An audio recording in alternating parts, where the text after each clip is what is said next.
Hi, my name is Lena and I'm purLZknitting. Returning a little bit to videos, updating you guys on what's going on and why there were no videos for a while. And what we're gonna do today.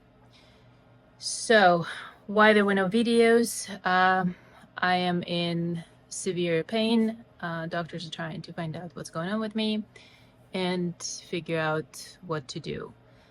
So sometimes it's very debilitating and I just can't even function. Just doing my day job, it's impossible to record the videos and do a lot of knitting. I do some, I keep up and trying to release the pattern. And here is where I will show you the pattern and I will ask you if you would be interested in test knitting it. This is a first after a while. I used to have test knitters. Then I just steered clear from test knitters for different reasons. If you've seen my videos, you know why. But I would like to try it again. I think it'll be great. Just so you know, I have 31 sizes from babies, kid sizes, probably 1 to 2 years, up to 70-inch bust, increased by 1 inch in bust circumference. That's the measurement. And then I will tell you what the ease is. This one is 4-inch ease. And this is, so let's start with this one. Now that we kind of steered clear from, yes, I am in pain, I can't really function, the videos will resume slowly. It's hard sometimes to record them. So there it is, covered, done. Now, this is what I call day in and day out sweater. This was knit, let me just show you there. This is 3/4 sleeves version. This was knit 5-6 years ago, something like that. This was the first prototype with my particular build shoulders and wider neckline. You can't see it, but yes, this was wide, and a single trim, single material fabric trim. Then there was an improvement or a challenge. I don't know yet what to call it. It's still a wider neckline, but I tried to deepen it, and I tried to do it so the stripes will stay intact. But as you can see, it slightly curves up a little bit. So there was too much of a flat surface here, and the shoulders were built slightly different. I'll show you. So they were kind of a saddle shoulder, this part, it's flat right here. And then the increases were here, and there were 2 of them. 1 at the front, 2 at the back, because there were too many increases at the back. So this is the first one, and this is the second one right here. So they were done differently, but because of that, it was still not as defined shoulder as the last version. So there it is, the second one, and I tried some extra stripes. You can go to town and just try as many stripes as you want to. These were done in reverse stockinette stitch. This was just stockinette stitch. This is still a 3/4 sleeve version. Pretty cropped, but you can make it any length you want. And then now to final versions. Final versions, this one was still that saddle-like shoulder with increases on the sides, fan-like increases. It's not just 2 lines, it's actually 4 lines. But I still didn't like it because it gave me a little, if you look at the back, it was just slightly more fabric that will kind of like stick out here. And I didn't like that specific part. And the neckline was still kind of wider. I wanted to narrow it down. The double fabric is already there with my signature seam at the trim. So it stays put, and the shoulders are much more defined here than the previous version. This one is a full length sleeve. And so now to the final one, and the final one is this one. This one, the shoulders built just in the original version, the gray and black one. This is done, what should I say, in a Gaudi inspired version of building the sleeves. I hope you can see it, but that's what it's like that. So it goes like this, and creases are done in very unique way. But this allows me to build gradually that shoulder and make it as steep as I want to, and that's what I wanted to achieve. The little curve here, because the rest of the things that I've tried gave me too much fabric here. It would have stuck out just like the pink you could see at my shoulder. So I wanted to create the little curve so you can see it. You know, the pink stands out, and this will hug the shoulder nicely. So that's what it's like. I'm trying to, this is another 3/4 sleeve version, and you can make the sleeves as long as you like. And then the back. What's really nice at the back and the front is, if you are that little more bustier person and you would like to have more fabric at the front and less fabric at the back, this is the pattern for you. I'm trying to write it up so the counts of stitches will be there for you, and for normal regular when the back is even with the front. I'm just trying to figure it all out, so I will need probably a week to finish the pattern, but meanwhile I will just gather the names and see if you guys are interested in test knitting it. So if you're that bustier woman, you got it covered, because there are increases right here at the back. If you want to make it even with the front, you make those increases. If you don't, you just keep working, and then your front will be slightly wider to accommodate the bust, and slightly narrower at the back, so you don't have that extra fabric. So if you're bustier woman, this is for you. This is a yoke sweater, worked top down, with my signature, again, that trim, double fabric. And what's interesting here is it has this extra, I use the fold method technique. I will link it down below. I have a video tutorial on that. But I use it instead of the fold because obviously it's folded here. You can see it. This is the fold itself. But that slip stitch, I do 4 rounds here, but the slip stitch here creates stability and structure, so it doesn't stretch over time. It will stay put, same as the base of the trim. So that's where I was going with that. Now, what else you need to know? There will be schematics provided for the shoulders as you work them, and the increases here for the yoke are done only around the shoulders, none here, so it eliminates the bubble like fan-like looking sweater. That's where we at. So I would like to know if you guys will be interested. Give me a comment below. Why are you pro test knitter? I would think, to be honest with you, this is more marketing technique, but yes, I do want the feedback, because I've experienced lately that feedback that I needed from a submission to the magazine, and I liked it. So let me know in the comments below if you're interested. If you are, please also email me to purLZknitting.com, purLZknitting@gmail.com. The email is linked below, and I will put you on a list, and I will contact you soon, very soon. I would like to try and see how it goes. It will be interesting, I think. I have reached 1,000 subscribers. This was kind of an impossible task for me. I didn't expect it to reach that number. I was just sharing tutorials and sharing my love for a best fit knits and how to make them fit better to your body. And I see that a lot of people actually interested in that, so it makes me extremely happy.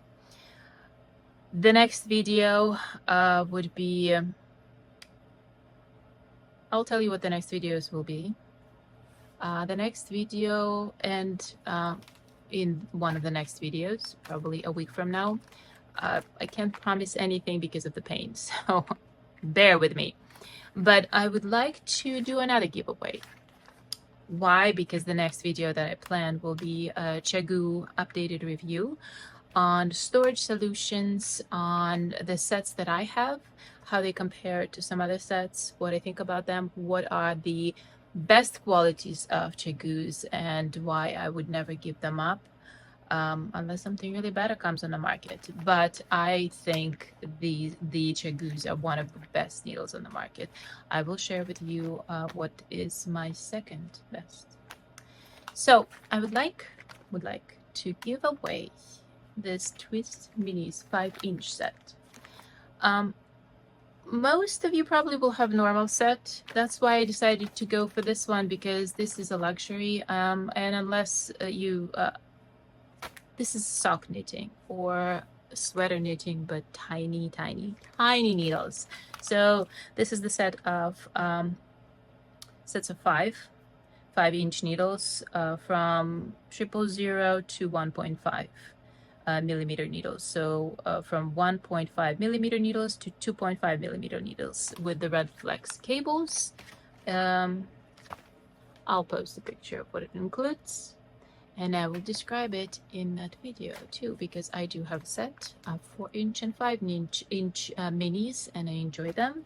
I will show you all of these things, and I will tell you how I use them. I will show you the storage and compare them with my favorite needles, other favorite needles.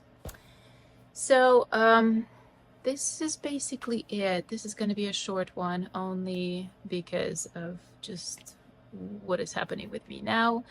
To let you know, there are videos being recorded and edited and soon to be posted right after the ChiaoGoos. What are they? I decided to create tutorials, and this tutorial, because I will reuse some of the videos in the tutorials for specific sweaters, let's say for this sweater, I will deconstruct the sweater. It doesn't matter what the sweater will be like, whether it will be a yoke sweater or a raglan sweater. It doesn't matter, really. They're all intertwined, they're all connected, they all just it doesn't really matter. The construction, the basics are the same shoulder build, it's the same, absolutely the same, identical thing. Everything that I've talked about in reviewing cardigans and yoke sweaters, it's the same thing. To avoid that extra fabric here, you have to do certain things. To avoid that extra fabric here that fans out, you have to do certain things. And those things I will show you how to do, how to achieve the beautiful shape in a yoke sweater. So I'll start with the single and double trim for the neckline, and then I will progress with one of the people who watched my channel asked about the back neckline drop. How do you calculate it? What do you do? So I will show you the books, and I will show you how to do it. If you don't have books, if you're not designing, if you just want to follow your favorite sweater, I will show you how to do that, how to measure it, calculate it, and create it. I will give you all of those details. So stay tuned. The back neckline drop, then I will show you how I build that. In the round, it's all seamless knitting. It's all seamless knitting. Yes, I do implement sometimes seams here. The reason being is it gives stability at the shoulder line here. And I like that little bit of structure. In raglan, yoke sweaters, anything, it really doesn't matter. The basics are the same. I cannot stress enough, the basics are the same. Whether you distribute the stitches around the shoulders to increases or in one line, it's the same. So, and then I will go on to building shoulders, how I build it, why I build it this way, how I make increases around the shoulders, or how I calculate it. And the rest is basically history, and then little tips and tricks on how I connect it, because this is where another little tips that I can provide is how to build that. I always make the double and single increases underarm, and then I always have a little bit of a flat surface right here underarm, because it gives it again more structure and it fits better, and it alleviates that pull here. If you watched the top 5 cardigans, you saw it was Andrea Mowry's the newest version of Shifty. It had such a pull at the back. If there were single or double increases at that that raglan, not raglan, but okay, underarm, it will be in the underarm, but obviously in raglan will be that raglan line. We're kind of mimicking the raglan line here, so it will be right there. If you just build up extra fabric there, it doesn't pull and separate fabric, and when you move your arms, it will actually move with your body, not strain it and stretch. So that's my point. Those are the videos to come. They're being recorded. I'm slowly working on them when I can, and it's kind of limited right now at this point. So on this one, I will finish this episode. If you would like to win this, all you need to do is subscribe to my channel. Leave a comment below why you want this, what are you going to do with it. I'd like to know. And I will gather all of the comments and I will draw the price and announce the winner in my ChiaoGoo's videos. One video. That'll be a follow-up to what I've already recorded. I would like to ask, please, it's very hard to ship internationally, so I would like to try, because last time the first prize it had to go to Italy, and unfortunately USPS sucks and it returned the whole package returned. It cost enormous amount of money, and then the whole package returned. I shipped it to UPS, and hopefully, Simona, you will get it, because I really would like you to get it. So I do not want to restrict it to just US, but I probably will, because it's so hard to ship to some places. I don't mind paying shipping. It's a problem of just the package getting there. So, and USPS, I mean, I will never ship USPS, period. So it will come with contingency. How about that? Anyone could anyone please comment, and please just say that you want it if you want it, but I will reach out to you, and I will apologize if I will not be able to ship to you for obvious reasons. I will double check if I can, because it was such a hassle to ship to Italy. You know, it's like, come on, it's Italy, it's like right here. But some places are very difficult to ship. India, somewhere it's impossible. So possible, but it costs a lot, and it's just a lot of time and hassle, and that's what I'm trying to avoid. So I'm trying to be careful. If you will be a winner and I will not be able to ship to you, I will apologize greatly, and I will draw the price again, of course, but apologizing in advance for that. Not my issue. People, FedEx, DHL, I don't know, whoever, please just reach to those countries. They are normal countries, not third world countries. So there we are. I'll try to record, get back to my schedule and record more often. We'll see how it goes. Unfortunately, right now, I just sometimes just can't. It's just not possible for me. But I will try to do that. I am trying to do little things every day when I can. And I will see you guys soon. I hope you're all healthy and happy. And stay happy and healthy. So this is it for today. I'll see you in my next videos.